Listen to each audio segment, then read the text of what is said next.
Hey guys, it's Andrew here. In the last video we looked at the concept of magic number, a little trick that makes it a little bit easier for us to figure out how many hosts per network that exist in a Class C network, so a /24 or smaller, right? And based on that magic number, given that a /24 has 256 hosts total, we could take that 256 divided by the magic number and find out how many subnetworks we can create given that value. All right, and that would always give us some even number, but we don't always have even numbers to work with, and especially as we get out into the real world, a lot of networks are never the same exact size, right? We're not always going to have the exact same size network. So when we're planning an organization or a company, our bosses might be, they might give us some X tiny little space and say, here's your tiny little network, figure out how to make it work. All right. So if you're ever placed in that situation, you would need to understand this variable length subnet masks. All right. So assuming, again, Vlsm is variable length subnet mask, and we are going to go through a process of being able to take an example, like in this case, we have a router here with some networks off of it. And this router, again, a router, just a simple device, it's going to allow us, well, very complex, can do a lot of complex things, but simply put, it allows us to split up multiple different networks, right? So we're going to be able to have a network of 100, network of 50, and a network of 20. All right, and when we're going through Vlsm, we're going to have two main rules that we have to that we have to follow. And those rules are, number one, we always work from the biggest network, whatever the biggest network from hosts is, to the smallest network. That way we don't try to overlap and try to fight against smaller and bigger network sizes. And then rule number two, we're always going to try to make the network as small as possible. Again, it's not going to be perfectly exact. We're not going to be able to create a perfect subnet based on our bit values here with just 100. We're going to have a little left over. That's okay, but we want to make it as small as possible. So maybe in the future we would have some extra subnets available if we needed them.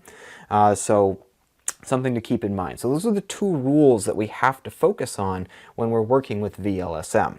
All right. So to start things off, we take out our biggest network here, 100, right? Well, first, we have to, first and foremost, before we even get to this, right, we have to say, what is our actual network? What are we working with?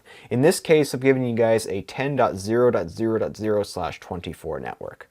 So right off the bat, /24, I can figure out that these first three octets right here, right, this over here is the network, and this is the host octet, right? So I have 8 bits in my host that I can manipulate and control to build my 3 different networks down here.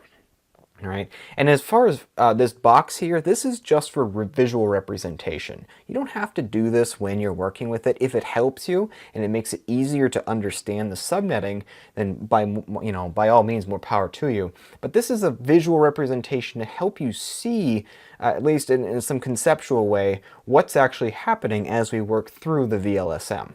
All right, so with the Vlsm here, we are going to move on here. We got a network of 100, and using magic number, we're going to start looking at these different values up here. And again, remember, each of these represents the total number of hosts for each bit that I borrow. Right now, I have a /24, which I have 8 host bits, all right? And that means 2 to the 8th, I have 256 total hosts inside this network.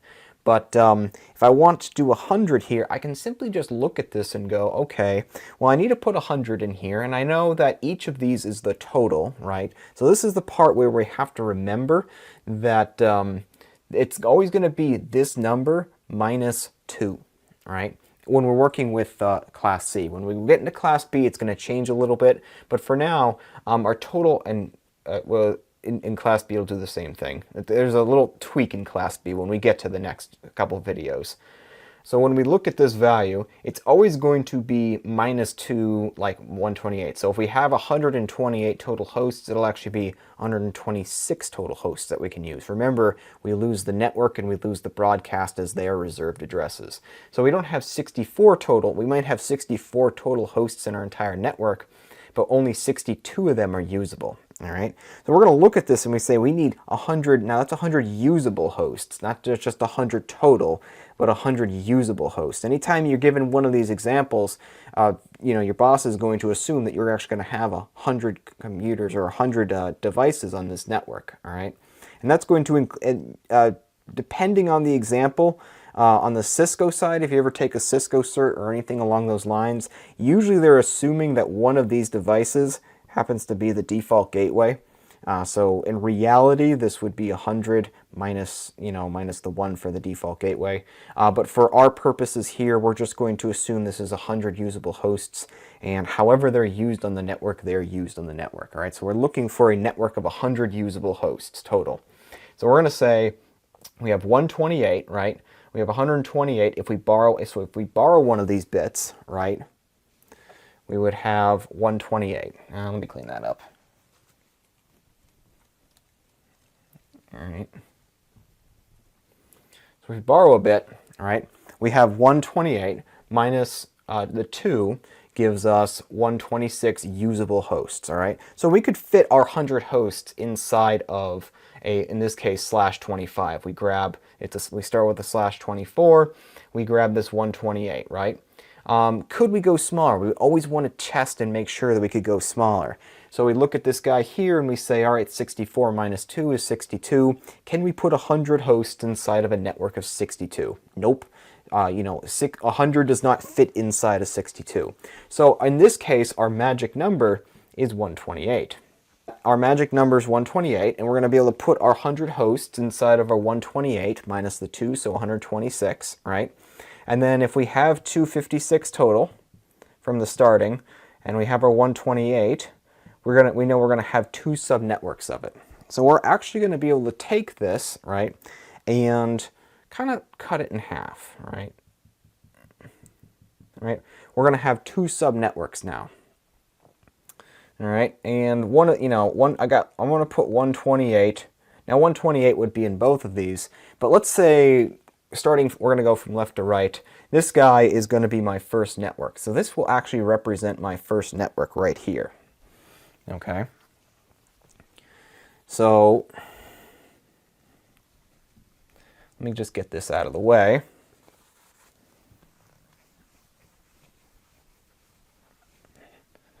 All right. So we have our network here. Now we know that our first network here, 10,0,0,0,0, is our total, right? And our first network begins at this 0. If we were given an offset value, we would begin at that offset value. But here we're starting at 0. So I can tell that this network is going to be 10.0.0.0, and we borrowed 1 bit, so it's a /25. Okay. So at this point, we know it's a /25. We also know that it's going to go up in an increment of 128, right? So I can also say that my next network, whatever my next network happens to be, which in this case we always go to the next biggest, so we're going to work biggest to smallest, this one's going to be 10.0.0.128. I have no idea what the slash notation is at this point. I just know that my next network will begin there because I went up 128 values, right? And I can also tell you, right, we can say that, well, this is the network address, and then this is the next network. Then this guy's broadcast is .127, and so on and so forth, right? And the first and the last, you can find those guys. But there is a key here. At this point, this network's a /25. We've split this network in 2. So at this point, we've used this up. All right? This is all used up at this point. All right? Because this block here is contained for these 100 hosts. All right? We actually have, again, 126. So we have 26 extra. Well, I guess that network gets 26 extra. Okay? But we have 26 extra hosts. But again, this block here is already used up. So all we have left to work with is this 10.0.0.128, and then it's technically a /25, right? Because we split this in 2. This is a 10.0.0.0/25, and this is 10.0.0.0 2.128/25. So I only have this space left to work with. So when we move on in VLSM, we can't actually go back to this /24 as we've already split it up. It's been split, and we just have to work with what's left over. Okay, so we now have 50 here, and we have to leave this 1 bit taken, right? Because it's been used up at this point. But once again, we're going to go through the process, and we're going to look at this 50, and we're going to look at our numbers here. So we can fit 50 inside of 126, but we need another network of 20, right? And we can go smaller, right? So usually these problems, especially in a CCNA or any tests or anything, are going to be carefully crafted for you. So let's see here. Let's borrow another bit. Okay. So we're going to borrow another one. All right. So 64 minus 2 is 62. Can I fit 50 inside of 62? Yes, I can. All right. So I can borrow that bit. That's good. Okay. And then I could look at 30 minus 2 is 30. Can I fit 50 in there? No, I can't. Okay. So at this point, my magic number is no longer 128. All right. My magic number is 64. All right. Now wait a minute, Andrew. This whole section in here, this whole thing right here, this is 128 and this is 128, right? So there's two ways you could go about, finding out the total number of networks. You could look at it and you can say, well, our base was /224, right? /256 divided by 64 would give me 4 total networks, right? And then I could have my 4 total network here. That's a half, and then a half here. Or you could take your existing 128, right? You have an existing 128 right here in this whole block, and then divide it by your magic number, and we can find out that that's 2, right? And we are now going to take that 128 and cut it in half. All right. So one way or the other, either way will get you the right answer. All right.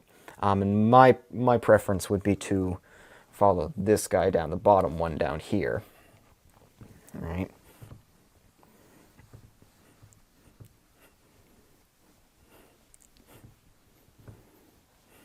Okay.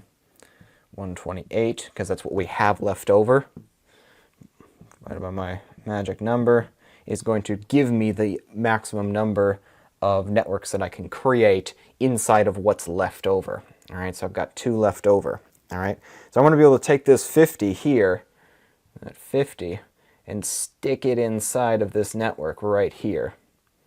Okay, so once again, I've used up some space. I borrowed 1 more bit. It's not a /25 anymore. It's a /26. All right, and what's 64 plus 128? It'll bring me up to 10.0.0. That should bring us up to 192. All right. So finally, I need to figure out what size network I can fit in here. Now, I could just stop and just give it the /26, right? I could put 20 inside of there. But again, under the rules of Vlsm, we always want to make it as small as possible. All right. So can I fit 20 inside of 62? Yes, I can. Can I put 20 inside of 30? You bet you. All right. I can definitely do that. All right, let's see here. Okay. Or can I put 20 inside of 14? No, I cannot. All right, so my magic number changes. Once again, magic number keeps changing. All right, it is now 32. And I'm going to, again, I could take a look at this, right? And I have, in this space, I have 64 total, right? I have 64 total addresses left over. /26 is what I had left over. Okay, so 64 divided by magic number of 32. I can split that into 2 subnetworks, like this. and I can use up this little space in here for this network, /27, all right? So kind of a long process to get through all this, but now we have taken this 10.0.0.0/24, I've chopped it up into a bunch of small little pieces, always starting with the biggest network, and I can see that, again, for my 100 network, for my network of 100 hosts, again, total hosts, this includes the router or anything else in the network for that matter, all right? So 10.0.0.0 is where I started, and then /25 cuts that in half. Then I created the two halves. I used the first one here, used up this first half, okay? Then I was left with a second half of 128.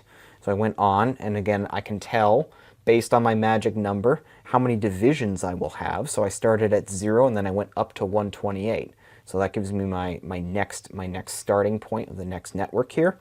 And then I went through and I found out that 50, I could borrow another bit here, okay, for a /26, okay, went up, and that was magic number 64 for this area in here, okay, and then once again I did the same thing again, added 64 to my 128, got my next network, and it's a /27 because I can grab one more bit, okay. So I'll see you guys in the next video with another example.